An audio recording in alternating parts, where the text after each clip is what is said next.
వింటున్నారు తెలంగాణ సమాచార్. గౌరవ గౌరవ గౌరవ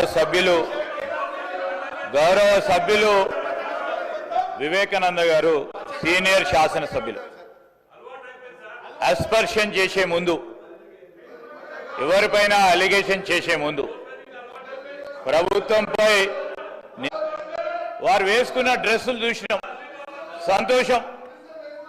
నిన్న కౌశిక్ రెడ్డి గారు, అధ్యక్ష కౌశిక్ రెడ్డి గారు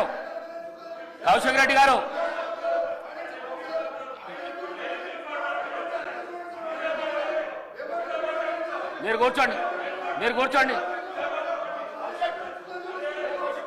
కౌశిక్ రెడ్డి గారు, రాజేందర్ రెడ్డి గారు,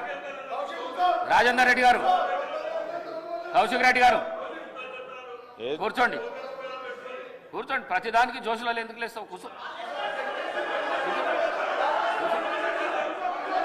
మినిస్టర్ గారు.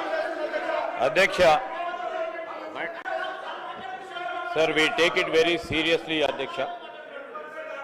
Sir, as per rules and procedures, ఏదో మా కౌశిక్ రెడ్డి గారు మాట్లాడుతానో లేకుంటే ఇతర యువ శాసనసభ్యులు మొదటిసారి వచ్చిన వారు మాట్లాడితే దానికో వివేకానంద గారు సీనియర్ శాసనసభ్యులు అధ్యక్ష. రూల్స్ ప్రొసీజర్స్కి సంబంధించిన అన్ని అంశాల విషయంలో వారికి అవగాహన ఉంది. రూల్స్ ప్రకారం కూడా వారు చదువుకొని ఉంటారు. రూల్ ఆఫ్ ప్రొసీజర్స్ కింద 320 ప్రకారం no allegation of a defamatory or incriminatory nature shall be made by a member against any person or a member. Sir, intimation to the speaker has to be given. Sir, ఇష్టారాజ్యంగా అడ్డగోలుగా నోటికొచ్చినట్టు ఫ్లోర్ను ఉపయోగించుకొని ఈ విధంగా ప్రభుత్వంపై defamatory remarks చేయడం సరికాదు అధ్యక్ష. వెంటనే గౌరవ సభ్యులను కోరుతా ఉన్నాం, మీ ద్వారా వారిని కోరుతా ఉన్నాం. So he has to come forward to withdraw ఈ స్టేట్మెంట్. సార్, మేము మిమ్మల్ని కోరేది ఒకటే అధ్యక్ష, నేను ప్రతి సందర్భానికి సంబంధించి ఏ ఆధారం లేకుండా ఎవరిపైన మాట్లాడాలంటే వితౌట్ నోటీస్ ఇచ్చే కార్యక్రమం జరగకూడదు. ఈ రూల్స్ మేము కాదు ఫ్రేమ్ చేసింది. ఈ రూల్స్ ఫ్రేమ్ చేసింది 2014లో తెలంగాణ రాష్ట్రం ఏర్పడ్డ తర్వాత వారే ఇక్కడ కూర్చొని ఫ్రేమ్ చేసింది అధ్యక్ష.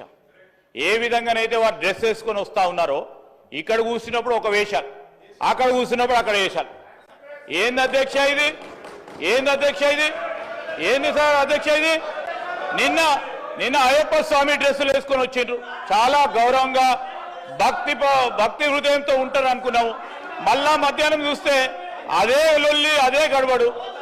ఈరోజు ఆటో సోదరులకు సంబంధించిన డ్రెస్ వేసుకొచ్చిండ్రు, చాలా సంతోషం. వారి సమస్యలను గుర్తించిందని అనుకుంటా ఉన్నాం. వారు ఇక్కడ కూర్చున్నప్పుడు ఏం చేసిండ్రు అధ్యక్ష? ఆటోకు సంబంధించిన వారి ఆటో రిక్షాలకు సంబంధించిన ట్యాక్సులు పెంచారు. వారికి కొత్త పర్మిషన్లు ఇవ్వలేదు, కొత్త ఆటోలు నిలుపుకోవడానికి కాలేదు. ఈరోజు ఇక్కడ కూర్చున్నప్పుడు ఒకటి, అక్కడ పోయినప్పుడు ఆటోలను కూడా మోసం చేసే ప్రయత్నం చేస్తా ఉన్నారు అధ్యక్ష. దయచేసి నేను మీ ద్వారా కోరుతా ఉన్నాను, they have every right to wear. I'm not disputing it అధ్యక్ష, they are every right to wear. But stand అనేది క్లారిటీగా ఇక్కడ ఉన్నప్పుడు కానీ అక్కడ ఉన్నప్పుడు కానీ ఒక రీతిగా ఉంటే ప్రజలు కూడా విశ్వసిస్తారు. ఇక్కడ ఉన్నప్పుడు ఒక రీతిగా ఉన్నారు, అక్కడ ఉన్నప్పుడు ఇంకో రీతిలో పోయే ప్రయత్నం చేయకుండా ఈరోజు మీరు మీకే ఆటోలకు సంబంధించిన అంశం విషయంలో మేము ఆటో డ్రైవర్లకు సంబంధించి కానీ రేపు రాబోయే కాలంలో ఆటోకు సంబంధించి, అరే మీరు 10 సంవత్సరాల్లో చేయలేదు, మిమ్మల్ని అన్ని 10 నెలల్లో చేయమంటే ఎక్కడి నుంచి కుదురుతుంది? ఈరోజు మీరు ఆర్థిక వ్యవస్థను అస్తవ్యస్తం చేసి ఇక చేయండి అంటే ఎక్కడి నుంచి చేస్తారు? మేము గాడిలో పెట్టే ప్రయత్నం చేస్తాము, ఖచ్చితంగా చేస్తాం. ఖచ్చితంగా ప్రజలకు ఇచ్చిన ప్రతి వాగ్దానం సమయం తీసుకుంటాము. సమయం తీసుకొని అందరికీ కూడా మేము ఇచ్చిన 6 గ్యారంటీలు కానీ మేనిఫెస్టోలో పెట్టిన ప్రతి అంశాన్ని ప్రజలకు అందజేస్తాం, అమలు చేస్తాం అధ్యక్ష. Sir, before that he has to withdraw his remarks, Adhyaksha. KP Vivekananda గారు నిన్ననే సీనియర్ శాసనసభ్యులు శ్రీ హరీష్ రావు గారు వచ్చి ఈ 320 విషయంలో పట్ల వారు ఒక అప్లికేషన్ కూడా ఇవ్వడం జరిగింది. వారు చెప్పిన ప్రకారం మేము దాంట్లోకి వెళ్ళి వాటిని తొలగిస్తున్నాం. మీరు కూడా ఈ విధంగా మాట్లాడడం భావ్యం కాదు. ఇది 320కి అగెనెస్ట్గా ఉన్నది. తప్పకుండా వాటిని తొలగించే ఏర్పాటు చేస్తాం. రైట్, చెప్పండి.